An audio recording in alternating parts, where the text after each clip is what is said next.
I read about 100 books a year, and a lot of people ask me how I do that. So today I'm going to tell you how I get into that kind of stuff, right? So let me start with this, right? A lot of people find it hard to read a book because it's very intimidating for them to read, and they're afraid that they're not going to enjoy it, right? First of all, if you look at me as a personality, I'm the kind of the person that likes reading. Some people just don't enjoy reading, no matter what book they pick up, right? They just don't enjoy reading, right? I've got a shelf here, a shelf here, a shelf in another room. So I've got 3 shelves worth of books in this house for me to read, right? So you can tell I like reading, right? I'm kind of more towards that end of the spectrum when it comes to, do you like a book or not, right? Do you like reading or not? But I'll say this, right? Whether you enjoy a book or not is hugely personal to you, right? And so you need to allow yourself the opportunity to not like a book, right?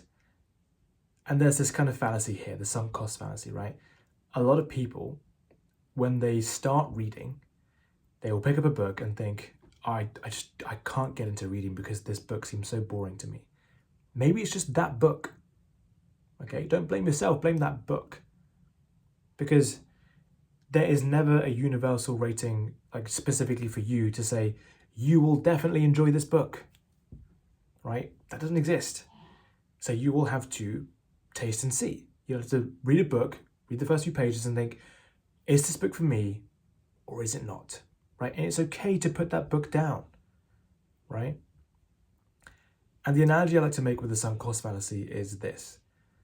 The man gets up, gets ready, brushes his teeth, has a shower, puts his suit on, gets in his car, drives halfway to work, and then realizes it's Saturday. He's like, oh, it's Saturday. I'm not supposed to be going to work right now. All that stuff was a waste of time, right? But he says, well, I've come this far.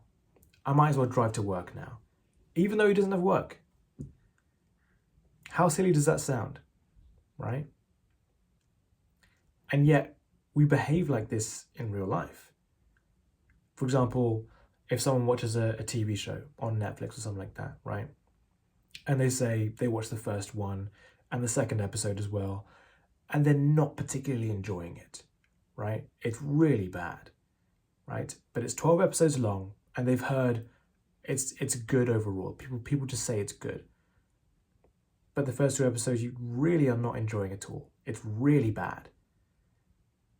But for some reason, some people will just commit and spend the rest of their time watching the rest of the 12 episodes because they feel like they've committed or they've made an investment already by watching the first and second episodes, right?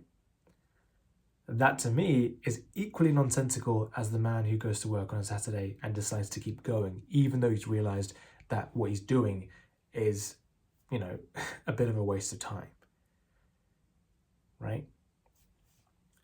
So with books, it's very similar, right? If you don't enjoy a book, then put it down and read something else. That's okay. That's fine. It doesn't mean that you're bad at reading. It doesn't mean that you can't read or you're not enjoying it because you don't read or don't have the habit of reading. It's because the book might just be bad, right? Bad in general, objectively, or bad for you, subjectively. So that, like, in your opinion, it's bad, and that's okay. It's not as if you can't have that opinion because you haven't read in the past, right?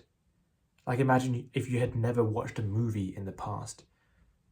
Your enjoyability of a movie doesn't depend on whether you've watched a movie before. It just matters that you enjoy it now, right? And so when you read a book, if you're not into it, don't be afraid to put it down. And the metric for this, or the requirement for this, is one that changes depending on who you ask. Typically, if you ask readers, people who read a lot of books, they will say something like, read the first 100 pages, and then you'll know if you like the book or not, right? Typically with fiction books that might be a bit, slow to start, people will say, oh, here's this book I want to give you, right? It's a bit slow to start, so read the first 100 pages before you judge it, right? So for a long time, I stuck to that rule. I was like, okay, I'll read the first 100 pages and I'll see if I enjoy this book or not. But now, after having read a lot in my life, I think that's way too much to get into a book to decide if you need to read it or not, or if you really enjoy it or not. You don't need to read that much. For me, and this changes with time and experience, but for me, I can determine whether I will like a book or not within the first 10 or 20 pages, right? And that might be due to the experience I have in reading books, but I also think that generally speaking, you can decide or you can accurately measure, even if you haven't read books in the past, whether you will enjoy a book or not within the first 10 or 20 pages, right? If you are an absolute beginner, I would say give it 20 pages then, because the fact that you haven't read books in the past might influence your enjoyability of the book as well. And also based on your habits that you've had in the past as well, in terms of, how much you stimulate your brain with other activities, because book reading might seem boring in comparison to, for example, Instagram and TikTok and having 12 hours screen time on your phone, right? There's that to talk about, but I'll talk about that later, okay, in this same episode. So don't be afraid to put a book down, depending on how much you enjoy it. In fact, I have a Excel spreadsheet that I'm going to bring up on my screen here, and that is a spreadsheet in which I rate the books that I read, right? So here's a rating system that I'm going to give you so that you can rate your books and decide whether you want to read them again or continue reading them or not, right? The first metric here I have is storyline, right? For me, that means, do I care deeply about what's going to happen next? So in the next chapter, what's going to happen, right? Do I really spend time thinking about that even when I'm not reading the book? Is it super engaging for me to read this book? Excuse me. So the next is readability.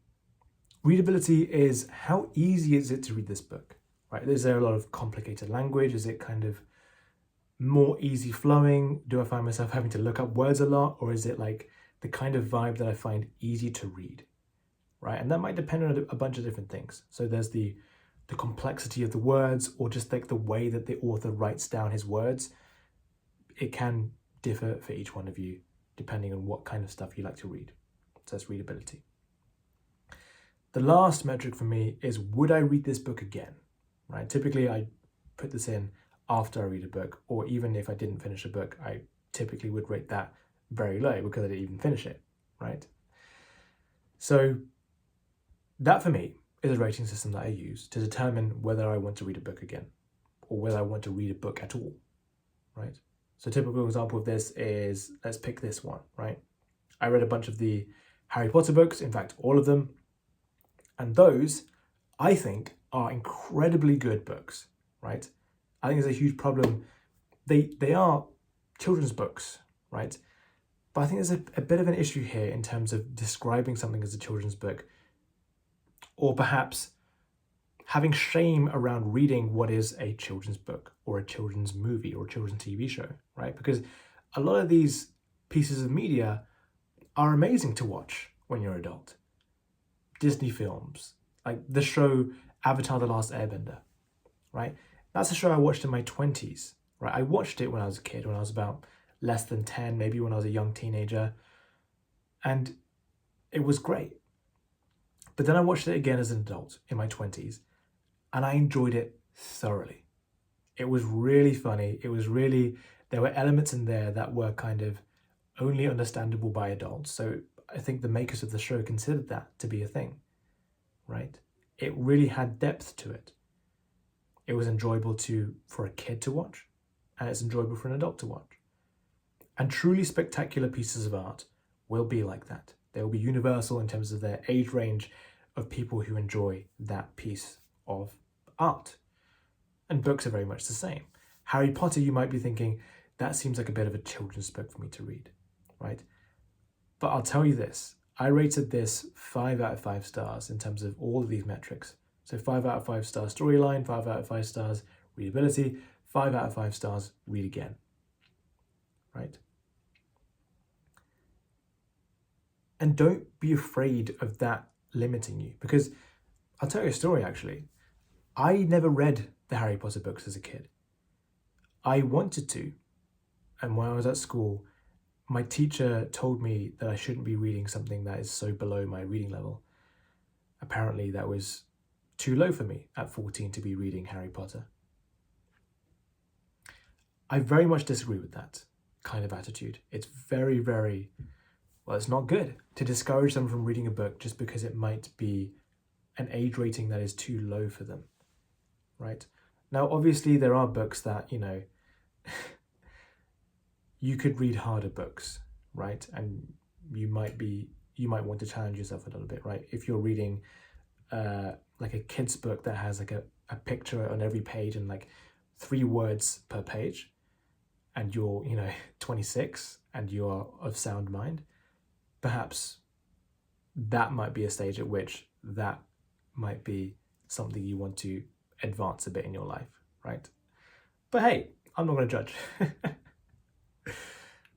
But generally speaking, books, right, they're pretty universal.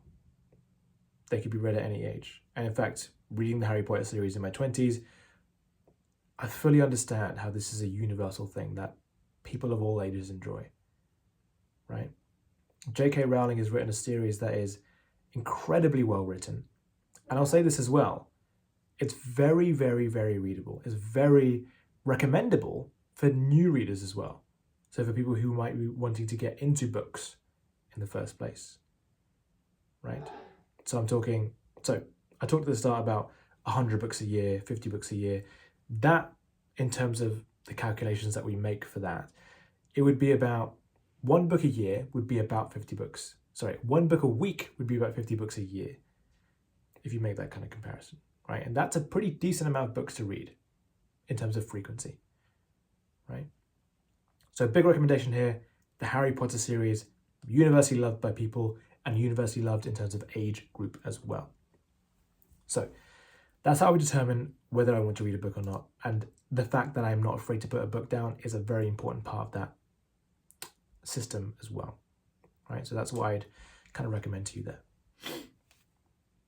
The second part here is carving out time to read a book, right? Because I know this sounds obvious, right? The things you make time for, or the things you spend time doing, are the things you'll get good at. So again, obviously, if you spend more time reading, you'll read more books. I know that's obvious. If you spend more time reading, you'll get better at reading books as well. Seems super obvious, but it's something that you need to sit down and think about. Because if you look at your time, the way that you spend your time, and there are ways to track this now using technology, right? Go ahead and look at your screen time right now, right? Not super uncommon for people to have 8, 9, 10, 11, 12 hour screen times. So where could that time go to be more productive? How much time are you spending on Instagram, on TikTok, doing things that are probably a waste of time, right?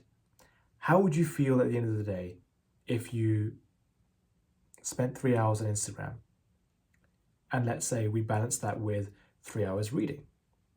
I know that seems insane to read 3 hours, to read a book for 3 hours. But wouldn't you rather do that than scroll through Instagram on the toilet for 3 hours? Right? Somehow in our lives today, in the modern world, 3 hours on Instagram is relatively normal rather than 3 hours of reading a book. 3 hours of Netflix is very normal rather than 3 hours of reading a book. Right? Netflix, TV, whatever it is, these things that typically, and we know to be a waste of our time and negative effects for our mental health and our physical health, this is more normal than 3 hours spent reading, right? So it's an element of choice, really. In my life, I don't really involve myself in this area. We don't own a TV in this house. I don't watch Netflix on my laptop. I don't watch any anime TV shows. Instead, I use that time that I perhaps used to spend watching Netflix and watching anime, and now I use it to read books, right? And you'd be surprised, right? It's very normal for someone to spend 3 or 4 hours wasting time, or perhaps, let me put this more generously, using time watching TV shows. Because, okay, maybe generally speaking, social media and TikTok can be considered a waste of time. But I say TV shows, some of that is art. And movies, certainly, some of that is art.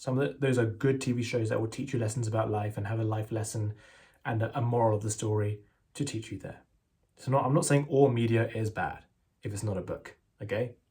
Let me just clarify that there before I even talk myself into that as well. So there's that, right? So I'm talking like, ask yourself if you're watching like trashy TV shows that definitely are a waste of your time. Trashy TikToks, trashy Instagram stuff, right? Do you need to like keep track of what your high school friends are doing every day on their stories, on their posts? Really, do you need to do that? What benefits does that have in your life? So ask yourself that question. Ask yourself how much of this side of things can you kind of move to something more productive like reading a book, right? And I'll say this as well, it's kind of, you've got to make the rest of your life a little bit more boring to make books feel exciting again, right? Because all of this stuff is very overstimulating. If you spend a lot of your time with the screen pressed to your face, it's very stimulating. And when you pick up a book, it's going to be boring in comparison, right? It's going to be like, okay, I don't want to do this because it doesn't glow, it doesn't have fancy colors on it, it doesn't have buttons I can press. It seems boring, right? So you've got to kind of have a dopamine detox reset there. Take time off your phone, take time off TV, take time off of, doing these overstimulating things. And this is something I kind of encourage as well, which seems weird. Have a more boring life, right? Go for a walk without bringing your earphones with you. Go for a drive without music. Go to the gym without music. Have time to think for yourself. Eat your dinner without watching anything, right? Doing these seemingly weird and almost psychopathic things, right? That's how people consider it these days. If you're in the gym without music, are you a psychopath? Right? It's that weird of a thing to do. Or just talking to your grandma, talking to your mother, right? That's not as stimulating as scrolling through TikTok, but it's a nice, wholesome thing and something that people consider boring. Walking in nature, people consider boring, but it's good for you. Would you rather spend an hour walking in nature or an hour scrolling through Instagram on the toilet?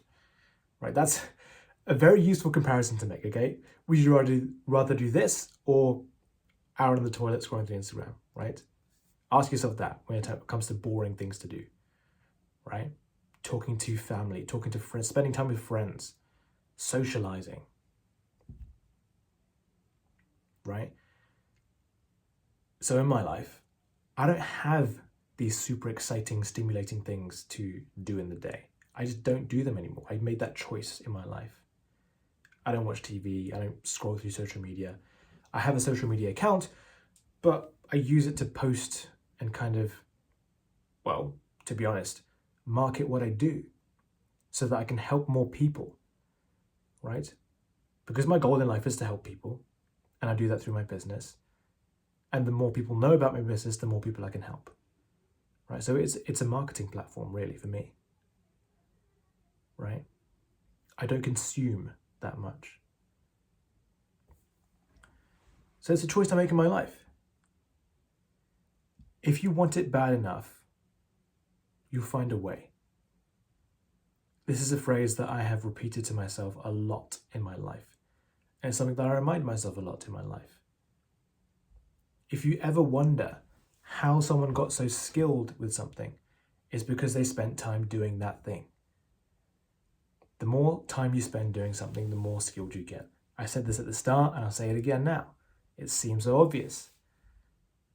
But people then wonder why they're not good at something when they haven't spent time on it. You've got to make the sacrifice, right? Spending more time reading means spending less time doing other things.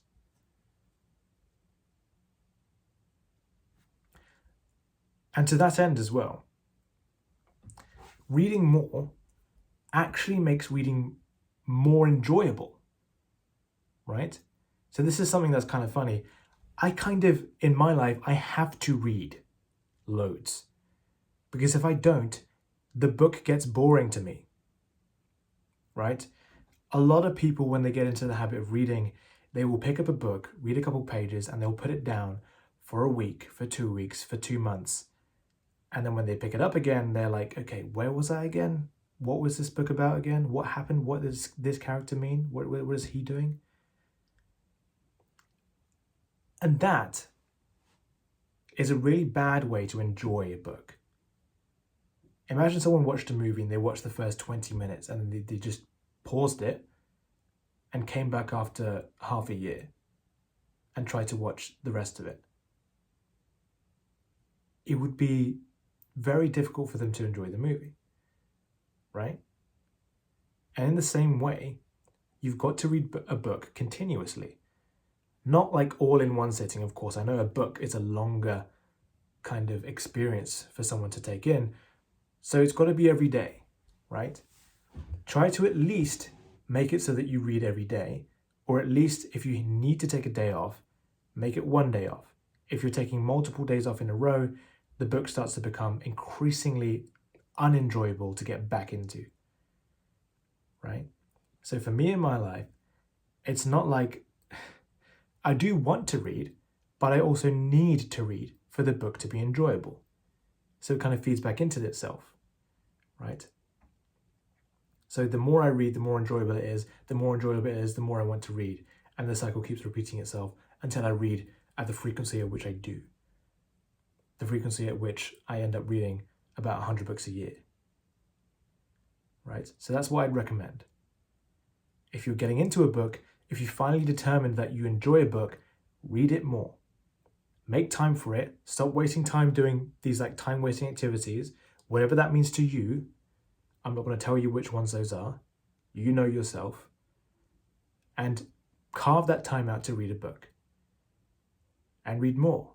And read more. Read at breakfast, read at lunchtime, read at dinner. Right? You can get 3 hours out right there. And in that way, you can get to 100 books a year. If you're reading 3 hours a day, certainly you get to 100 books a year.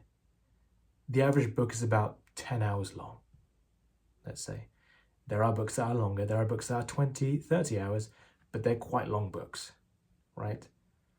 I'd say the average book is about, on my shelves, 12 or 11 hours long, right? So if you read 3 hours a day, you'd finish it in about 4 days.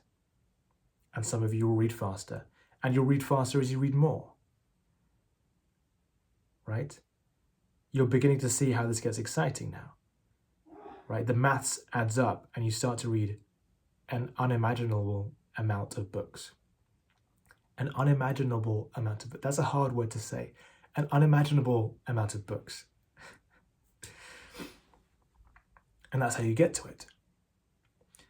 Now, what I do with books to make it easier to read, and this is something that I've done for a long time, so I can't tell if it helps dramatically or not, but I like to buy the physical book, right, to read like this, and have the Audible playing on my phone. So I can read the lines and hear it at the same time, and it just allows me to be more immersed in the book itself, and I can read it with more enjoyment. So it's like someone's reading it to me as I have the book open in front of me, and it's great. I love doing that, right? I think I remember back in primary school when they would have like these DVDs of the audiobook, and we would all have to read the book that we were going through. I think at the time it was Kenzuki's Kingdom by Michael Morpurgo. That was a book I remember reading when I was about 10 in primary school. So yeah, when it comes to fiction versus non-fiction, I think they are equally valuable. Depends what you want to get into. Equally, the kind of bits of advice would apply as well. So if you don't enjoy a book, just put it down. If you're really into it, keep reading, right? Same, okay? and with the kind of the metric of the rating system. So storyline, readability, would you read it again? The same, right? Storyline would be, so in a non-fiction book, like, do you really care about the next step in the system that they're going to teach you in this non-fiction book?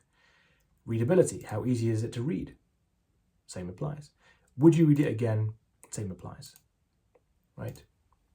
So if I were you, just get into some books that you were wanting to read. If you have a list of books, just go out and buy those books. Again, this is another barrier, right? You can buy books very easily and very cheaply on Amazon. Buy it secondhand. So you will go on Amazon and you will find, so if I typed in Sapiens, right?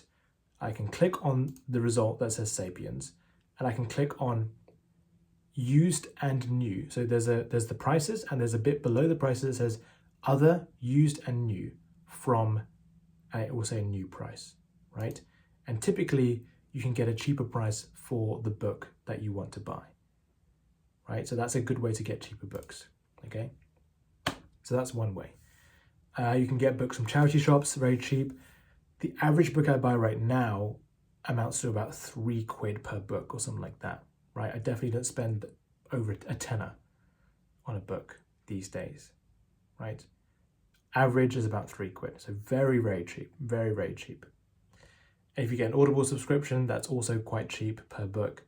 And yeah, if you want to go down that route, you can go down that route as well. And well, to be honest with you, it's a big part of my life, so I'm not too shy to spend a decent investment into that kind of activity, right? So I'm not too shy to spend money where I think it would be worth it. The amount of enjoyment I get out of a book is a lot compared to the amount I spend into it. So £3, I buy a book, and what I get out, if I had to put like a monetary value on it, you can't really put a monetary value on happiness, but I would spend, a really good book, I'd spend £50, right? It'd be like a very valuable experience for me. A 5 out of 5 star book, £50 easily, right? That's like a week's worth of really good quality enjoyment. Easily £50, right? So, summarizing points here. If you want to get into reading, I'd make a target of 1 book a week. Fantastic target. That's really good. A lot more than a lot of people read right now, right? That's a lot more. I say a book a week not because it is a good target to kind of like challenge yourself with, but also not only because of that, but also because it makes you enjoy the book more, okay? That's why I want to read 1 book a week, because it's both challenging and more enjoyable for you and your experience of reading books in general. Cool. So that being said, you can read more, absolutely. Carve time out of the stuff that the times of the day that you waste time, and put that towards reading, because look, if you want to get good at something, you've got to spend time doing it. If you want to get more of that thing done, you've got to spend more time doing it. And if you want it bad enough, you will find a way to get it done. So in terms of time, everyone has the same 24 hours in the day. You can spend your time how you choose to spend your time. Price. You can find ways of getting books secondhand, and it's very, very affordable. Okay, so try and get those things. I know there are some like morally dubious and slightly illegal ways of getting books, such as like trying to find the PDF for free online. I'm not going to advise that, but it's an option, okay? And there's the audiobooks, which are also cheap, and I would recommend as well. And beyond that, it's a choice. How bad do you want it? If you want it bad enough, you'll find a way to make it happen. And I hope the tips in this video will help that be the case. It will help facilitate your future in reading more books. Okay? So that will get you to a point where you can read 50 books a year, 100 books a year, and that's something that you can kind of be proud of, right? Because it is wonderful to be reading that many books a year, right? It's great. I like doing that, and it's something that I can kind of say that I do. Yeah, I'm a bit of a nerd. I read 100 books a year, right? That's cool. So that being said, I think that's everything. I've been speaking for half an hour. It doesn't feel like it. I feel like I'm speaking for 10 seconds. But I think that's everything.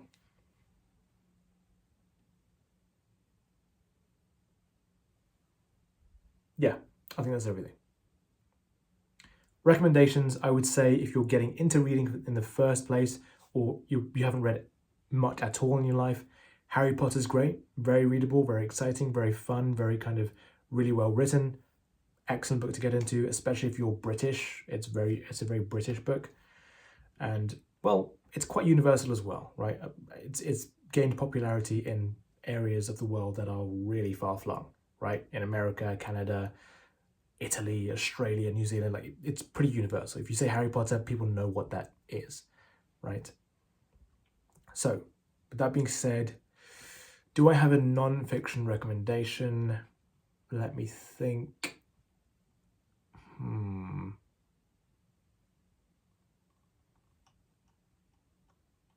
Oh, this is very difficult to recommend a single non-fiction book.